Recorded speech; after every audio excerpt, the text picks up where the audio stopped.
Hello, friends, and welcome to lesson 3 of Unit 2, which will be on sales and distribution analysis.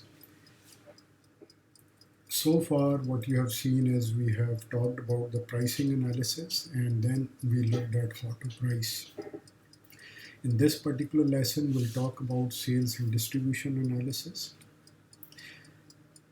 It is very important to understand sales and distribution first, and then we'll talk about once you make a sales plan, three important parameters under the sales plan are Salesforce sizing, call planning, and sales territory planning. So we'll be discussing these three parameters.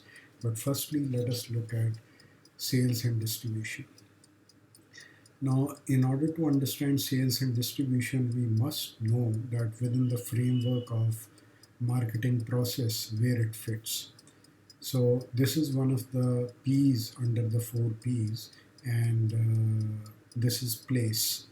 Place is that how you deliver your product or service. So what is the channel through which you will be doing it?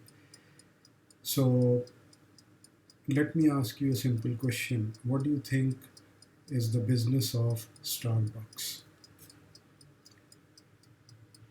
Most of you would be saying it is the coffee. They are in the coffee business. We are not in the coffee business because coffee is their product. Their business is something different. So let me talk about that. They are into distribution and real estate. So Starbucks is in the business of distribution and real estate. So to elaborate this point, what they do is through different promotional channels, they promote their coffee. But if they don't have stores and they don't have the distribution channels, their business will be zero. So if there are no stores, there will be no business. So their actual business is distribution. Similarly, if I talk of McD's or Walmart, again, they are into their real business is the distribution channel. So distribution channel is they have a lot of stores all across the globe through which they give their products. So for Starbucks, the product is coffee. For McD's, these could be burgers. In Walmart, they don't produce or manufacture anything, but they have their biggest distribution channel through which they supply all the material from the producers. Now, let me explain through the example, two examples I would say. Let me take a simple example and where you need to understand one is the distribution channel that we talked about, the other is sales. So they are interlinked. That is why we are saying sales and distribution. For example, there is this mother who is a writer who write books, and recently she has written a book which is on parenting tips for new mothers.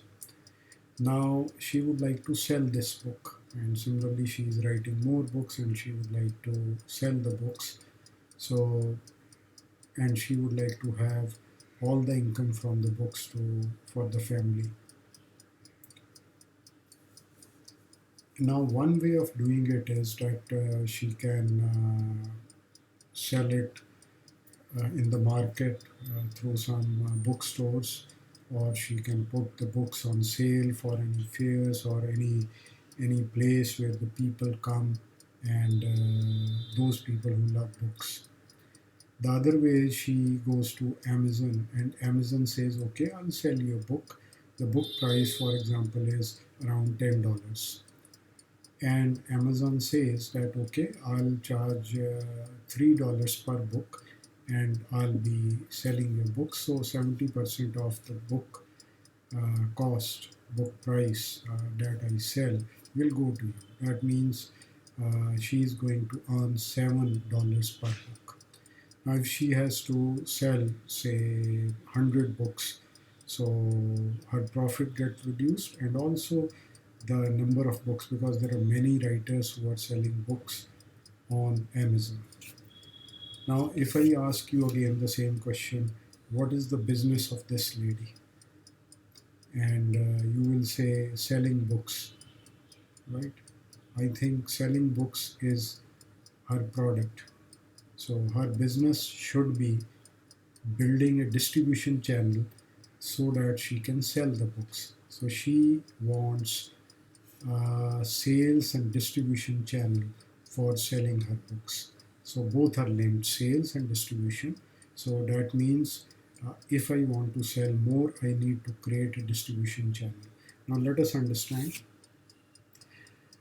In order to build her own distribution channel rather than going for sales or going with Amazon, what she can start is that she can start a book club, and she can then ask all the people who read that sort of books, and she sends them free email about the books which are coming in the market, her opinion, and she can suggest the right books to the right customers, and then she start writing the reviews, and based on the reviews people start buying. There are likes, dislikes, then she's on the social media.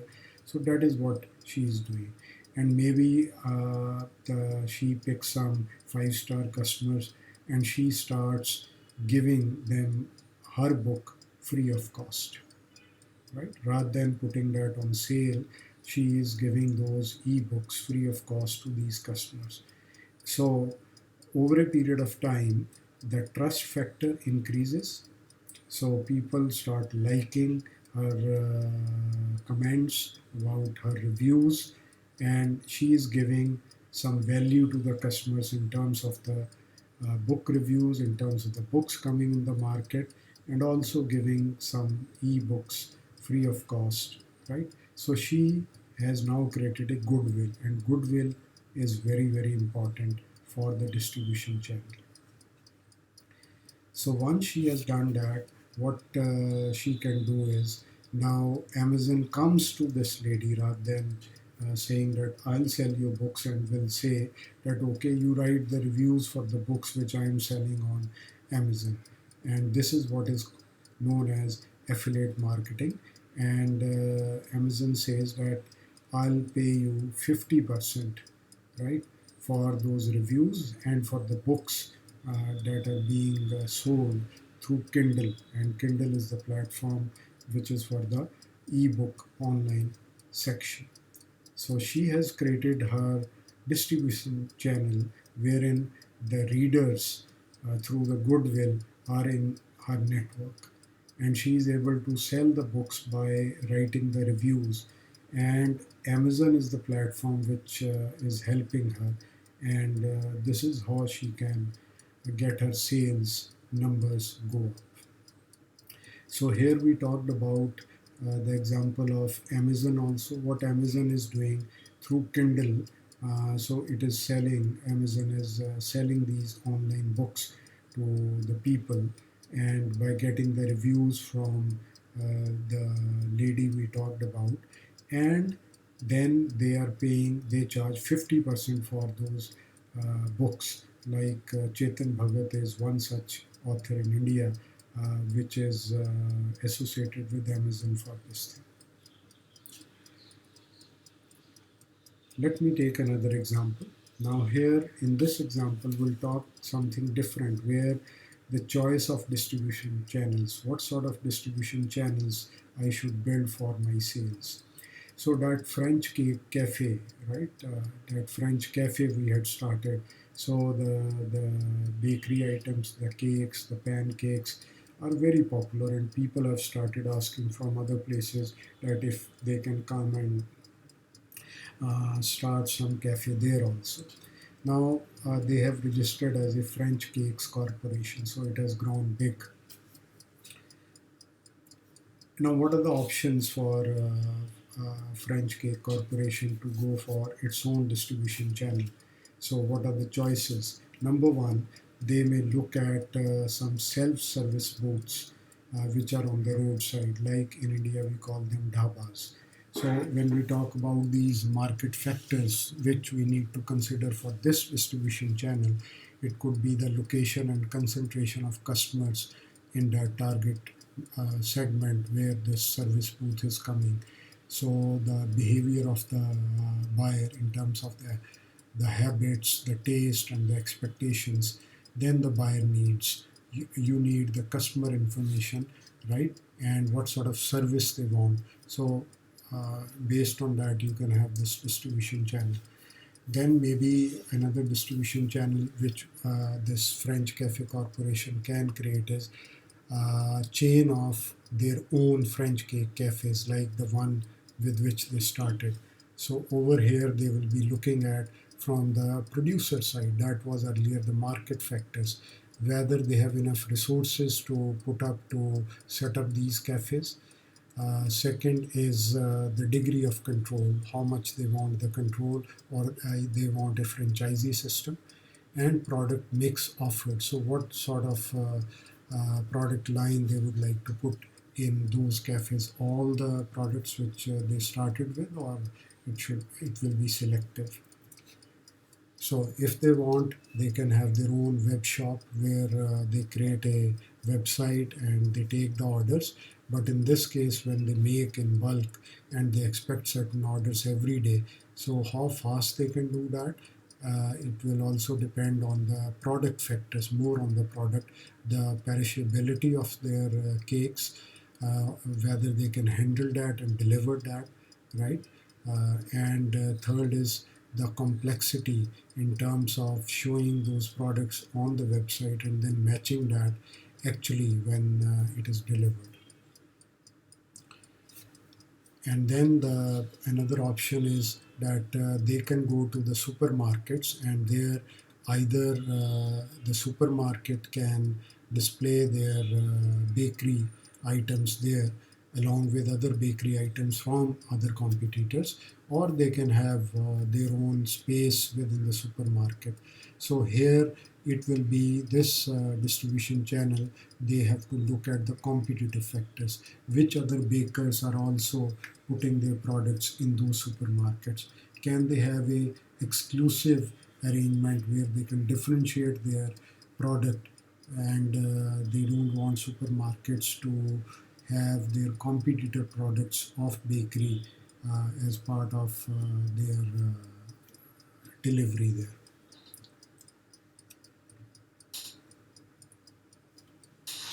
So this is about sales and distribution because that is what is required as per your curriculum. So, but I have given you a good overview of sales and distribution. So the other factor is you have to plan, you have to come out with a sales plan.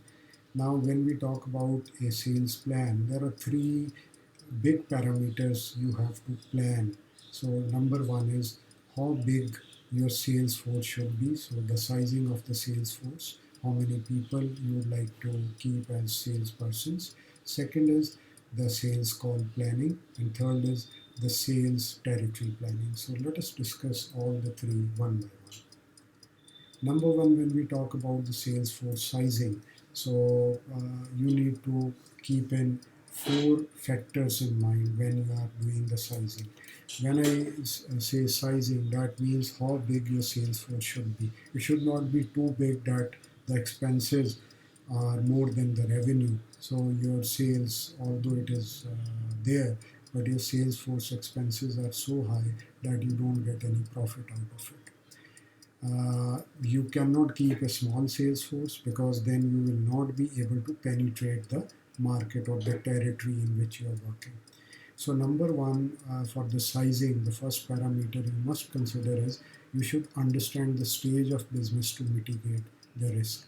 Whether you are going in a new market or you want to penetrate the same market, so at what stage your business is, so that I can mitigate the risk in terms of not having a big sales force or too small a sales force. Second is you need to match the territory penetration to sizing needs. So if you want to penetrate the territory, so what size of the sales force you need in order to penetrate, and in this you need to study all those things that we have studied about the market, about the customer base, about their choices, and then based on that and the product that you are selling or the product line you are selling, The third is you need to also assess your selling capacity.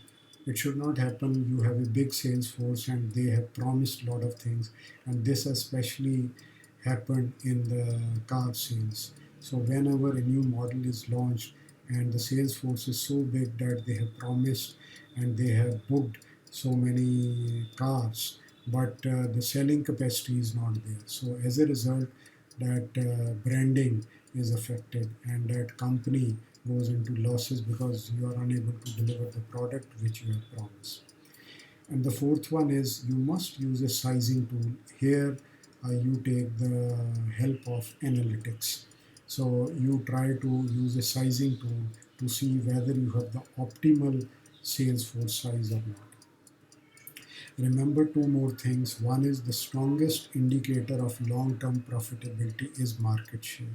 So the first thing, understanding stage of business is directly correlated with the market share. Whether you are entering the new market, what is the anticipated market share? If you are in the same market, so at present, what marketing share you are commanding. Another is the understaffed sales team limits the short-term revenue. So sometimes you keep a small sales team, then the short-term revenue is not going to come. And if you are able to work on the other three P's, then that is good enough. But in the short run, you won't get good revenues. Next is the Salesforce sizing tool, which we discussed as the fourth parameter. There are two parameters we used in analytics to help us in deciding the optimal Salesforce size. One we call as return on sales optimization, ROS, which is the marginal profit equal to the marginal cost. So the moment we reach this, so that is the right size of the sales force, wherein the marginal profit is equal to the marginal cost for each sales employee. So the moment this is not equal and it goes more than that, that means we are still adding on the sales force, then the marginal cost goes up, right? So the marginal profit will not be the same as marginal cost. So then you need to sell more with the existing size of your sales force. The second is the efficient frontier benchmarking. So you keep on recording the marginal profit and marginal cost for each sales employee, and then you will be able to understand the overall aggregate to give you the optimal size. The efficient frontier benchmarking, EFB, is another tool which you can use. It identifies the sales force size with greatest possible return at limited risk. So in this case, because you have to employ the sales force beforehand, this is the formula.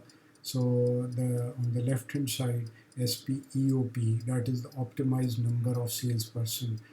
This is the territory wise. So you identify a particular territory. So within that, you try to understand how much should be the number of salespeople there. So G is the gross margin in the district, Y is the number of salespeople, and C is the fixed cost of a salesperson in the district, like your salary, so that is your fixed cost.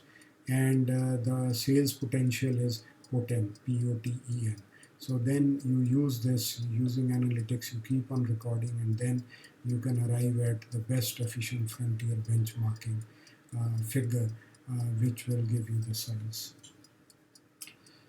When we talk about call planning, this is the sales call. So you have to call your prospective customers to get the sales done. So this is the sales call. Now there are two things. One is pre-sales call. That means before you call, what you need to do. So number one, you should know your customer well, right? Number two is you should be feeling very confident. You should not be busy. You should not hush through the call. So you should not be rushing. If you are busy, don't do that, because that sales call is very important. And then you wing it. That means you convert it into sales. So the framework that we use is, before you make the calls, you should be clear with these 6 points. Number one, what is the call objective? Why you are making the call? It should be very clear to you. What questions you want to ask from your prospective customer. Number three, the questions that you anticipate the customer might ask you. So you should be knowing those and also the answers to that rather than cooking it over the call. Number four is the points you want to make. So what are the USPs? What are some of the key points you want to make to that customer?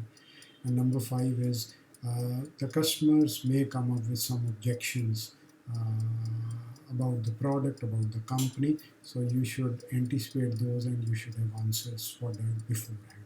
And the last one is, if you want to make any commitment to the customer about the product or the service, so that should be very clear. So these are the 6 steps of the framework that we use for the call planning. And the last one is the territory planning. So territory is the sales territory. So what we do is, for example, we have identified the region, the geographical area where we are going to sell. You might have seen Rocket Singh, the salesman. So in that, he was assigned a territory. In the same way, so territory planning, the most important thing is, when we talk about territory, that means it is the segment of the market, maybe area wise or customer wise, which you assign to a salesperson or a sales team, and then they become responsible for that segment. So how you do it? So again, there are 5 steps which you need to take care. So number one, you define your market. So it is very important that you exactly know the territory, and within that territory, the customer base and your market share. And then assess the account quality. That means for each prospective customer or existing customer. So if account means is the customer account or the prospective customer account. So that is very important. So what you do is you try to check the quality in terms of the value. If you remember the CLV, so if it is existing customer, if you are in the banking sector, so then they try to put the premium customers on top, and then they see from which all territories they are from. So that is what, and again the analytics will help. I'll show you through the 2 diagrams later on.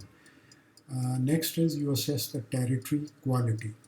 So in that territory, like what sort of maybe the paying capacity, the behavior, consumer behavior, the elasticity of demand. So all those factors will play a big role for that territory. And then you try to assess the sales force or salesperson strength. So I call them as rep strengths. So representative strengths, and then you try to match that with the territory which you need to assign.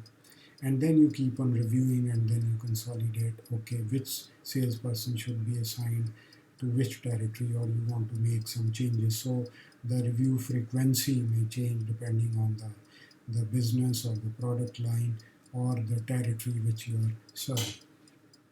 So these are the 2 charts which I'm showing. The number 1 chart which you are seeing is, it is the account quality. So for each account, so you keep a track of the expenses, the revenue, and the net profit that you are getting from that account. And then you calculate the performance compared to average. This is one of the ways. And then what is the average for that, I would say, the net profit. So from the average, then you can calculate who are your premium accounts and which territory they fall in, and what is the aggregate um, average profit from that territory. And account-wise, you have those customer base over there. The second one is where you are trying to look at the representative strength.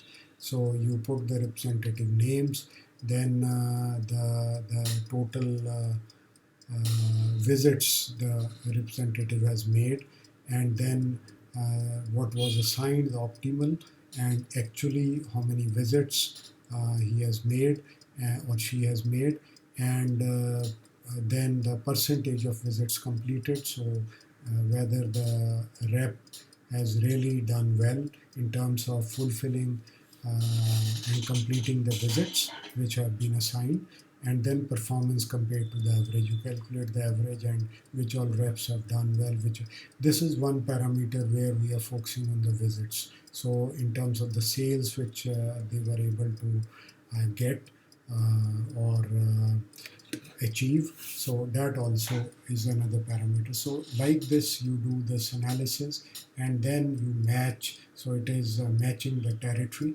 with the right rep, and then also the sizing, and then also before that the calling. So these are the things you need to do for sales and distribution analysis. So what we did, in summarize, we tried to understand sales and distribution. Then we talked about Salesforce sizing, call planning, and territory planning. So these were the topics we covered. Here is a small quiz for you. The first question, please take out your notebook and pen. Under which P of 4 Ps sales and distribution fall? So the 4 Ps, which you already know by now. So which P, under which P sales and distribution fall? Number 2 is what ROS stands for. And number 3 question is what is sales territory? What do you mean by sales territory? So the answers are here and you can match and then you can mark yourself. So it comes under place as one of the P's under which the sales and distribution fall. ROS stands for return on sales optimization that we looked at.